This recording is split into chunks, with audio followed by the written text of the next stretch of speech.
எல்லாருக்கும் வணக்கம். நான் பிரகாஷ் பேசுகிறேன். இது வரைக்கும் நீங்கள் இந்த சேனலை சப்ஸ்கிரைப் பண்ணலாம், சப்ஸ்கிரைப் பண்ணிக்கோங்க. அது மட்டும் இல்லாமல் பக்கத்தில் இருக்க பெல் பட்டனும் கிளிக் பண்ணி வச்சுக்கோங்க. அப்போ தான் நம்ம சேனலில் போடுற எல்லா வீடியோஸும் உங்களுக்கு நோட்டிஃபிகேஷனில் காமிக்கும். மேலும் ஜோதிடம் சார்ந்த ஏதாவது கேள்விகள் இருந்தாலும் அல்லது உங்கள் சுய ஜாதகத்தை பற்றி ஏதாவது கேள்விகள் இருந்தாலும் நீங்கள் கீழே கமெண்ட் பாக்ஸில் உங்களோட பிறந்த தேதி, பிறந்த நேரம், பிறந்த இடம் குறிப்பிட்டு உங்கள் கேள்விகளை நீங்கள் கேட்கலாம். கண்டிப்பாக எல்லோருடைய கமெண்ட்ஸுக்கும் முடிஞ்ச வரைக்கும் நான் ரிப்ளை பண்ணுறேங்க. சரிங்களா? அதே மாதிரி இந்த வீடியோ உங்களுக்கு பிடிச்சிருக்கின்ற பட்சத்தில் ஒரு லைக்கும் போட்டு விடுங்க. நிறைய லைக்ஸ் வர தான் இன்னும் மேற்கொண்டு வீடியோஸ் நிறைய போடணுன்ற ஒரு தூண்டுதல் எனக்கும் வரும். சரிங்களா? முடிஞ்சிருக்கும் இந்த வீடியோ பார்க்குறவங்க ஒரு லைக்கை போட்டுட்டு கமெண்ட்டை போட்டுட்டு உங்களோட வீடியோ நீங்கள் பார்க்க ஆரம்பிங்க. சரி, வாங்க இப்போ வீடியோக்குள்ளே போகலாம். இந்த வீடியோ என்ன பார்க்க போகிறோம் அப்படின்னா, மிதுன ராசி திருவாதிரை நட்சத்திரத்தில் பிறந்தவங்களுக்கு 2025ஆம் ஆண்டு ராகு, குரு, சனி, கேது இந்த 4 கிரகங்களால கிடைக்க போகின்ற மாற்றங்கள், ஏற்றங்கள் என்னென்ன, அடுத்த ஒரு ஓராண்டுகள் இந்த கிரகங்களோட வாழ்க்கையில எப்படிப்பட்ட ஒரு தாக்கத்தை கொடுக்க போறாங்கன்னு சொல்லிட்டு ஒரு தெளிவான ஒரு பதிவா இந்த பதிவை நம்ம பார்க்கலாம். சரிங்களா? ஃபர்ஸ்ட் விஷயம், இந்த 4 கிரகங்கள்ல யார் நன்மை செய்யக்கூடிய வகையில அதிகமான அளப்பறையா நன்மைகளை செய்கின்ற கிரகம் பார்க்கும்போது குரு தான். ஏன்னா குரு ஜென்ம குருவா இருந்தா கூட ராசிக்கு 7ஆம் அதிபதி ராசிக்குள்ள உட்காந்து திரிகோணங்கள் அப்படின்னு சொல்லப்படக்கூடிய 5, 9ஆம் இடங்களை பார்க்கறது மிகப்பெரிய ஒரு பலங்க. சரிங்களா? இது என்ன பண்ணும் ஃபர்ஸ்ட், அதாவது முதல்ல ஜென்ம குருனாவே எல்லாருக்கும் ஒரு பயம் இருக்கும், ஒரு அலைச்சல் இருக்குமா, வாழ்க்கையில ஒரு மாதிரி லைஃப் வந்து ஸ்ட்ரெஸ்ஃபுல்லா இருக்குமா, ஓடிட்டே இருக்குமா அப்படின்னு சொல்லி கேட்டிருக்கீங்க. நிச்சயமா அப்படி கிடையாதுங்க. அதாவது ராசிக்குள்ள குரு பகவான் வரும்போது ஏதோ ஒரு மாற்றத்தை வாழ்க்கையில கண்டிப்பா கொடுப்பாரு. உங்க லைஃப் வந்து ஏதோ ஒரு வகையில ஒரு சேஞ்சஸ் கண்டிப்பா எதிர்பார்க்க முடியும். சரிங்களா? அதை ஃபர்ஸ்ட் செய்வார். 2வது, ரொம்ப லைஃப் வந்து பார்த்தீங்கன்னா பிஸியாக இருக்கும்.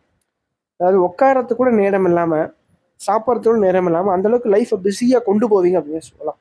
ஓடிக்கிட்டே இருப்பீங்க, சும்மா இருக்க மாட்டீங்க. இதனால வரைக்கும் நீங்கள் வந்து சும்மா இன்ஸ்டாகிராமில் ரீல்ஸ் பார்த்துக்கிட்டோ, அல்லது ஏதாச்சும் கதை புக்கு படிச்சுக்கிட்டோ, அல்லது ஏதோ ஃப்ரெண்ட்ஸ் கூட சும்மா ஊரை சுற்றிக்கிட்டோ, அல்லது சினிமா பார்த்துக்கிட்டோன்னு சொல்லிட்டு ஏதோ ஒரு வகையில் வந்து நேரத்தை நீங்கள் வீணடிச்சிருப்பீங்க வயசுக்கு ஏற்ற மாதிரி. சரிங்களா?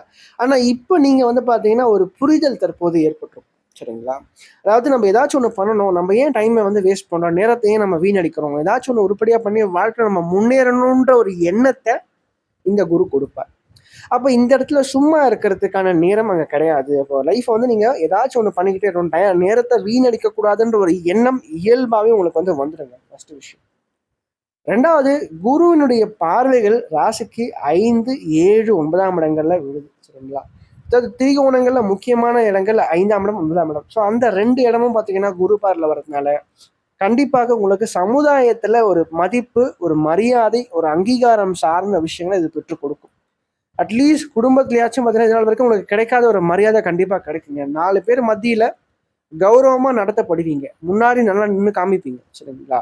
2வது, இந்த பூர்வீக சொத்துக்கள் சார்ந்த பிரச்சனைகள், ஏதாச்சும் விஷயங்கள், தகராறுகள் இருந்துச்சு, ஒரு மாதிரி கோர்ட்டு கேஸோட போயிட்டே இருக்கு, ஒரு சொல்யூஷனே இல்லை, ஒரு முடிவே இல்லாமல் போயிட்டு இருக்கு அப்படின்றவங்களுக்கு தற்போது ஒரு முடிவு கிடைக்கும். சரிங்களா?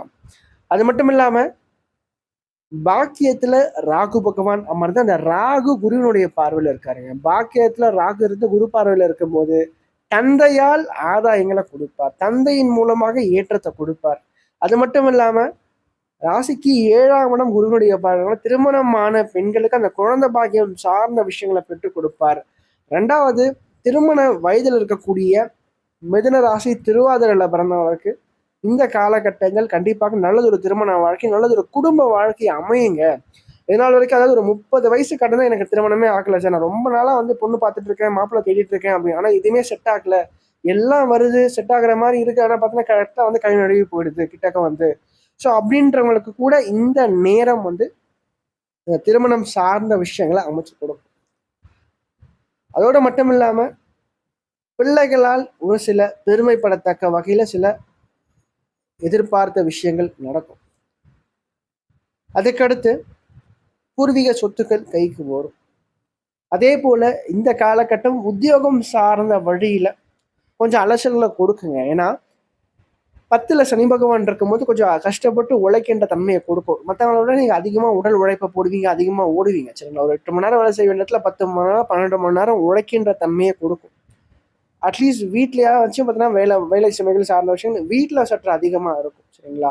எப்படியாச்சும் வந்து பணம் சம்பாதிக்கணும், ஏதாச்சும் வாழ்க்கையில் முன்னுக்கு வரணும், ஏதாச்சும் ஒன்று பண்ணணுன்ற ஒரு எண்ணத்தை இந்த சனி வந்து விதைப்பார் அப்படின்னு சொல்லலாம். அதே போல எதிர்பார்த்த மாற்றங்கள், எதிர்பார்த்த விஷயங்கள் தற்போது வாழ்க்கையில தேடி வரும். ஏன்னா 3ஆம் இடத்துல கேது இருக்கார். கேது வந்து 3ல இருக்கும்போது நிறைய மாற்றங்களை அதிகமா உண்டு பண்ணி கொடுப்பாருங்க. சரிங்களா? அதாவது சேஞ்சஸ அதிகமா கொடுக்கின்ற கிரகம் கேது தான்.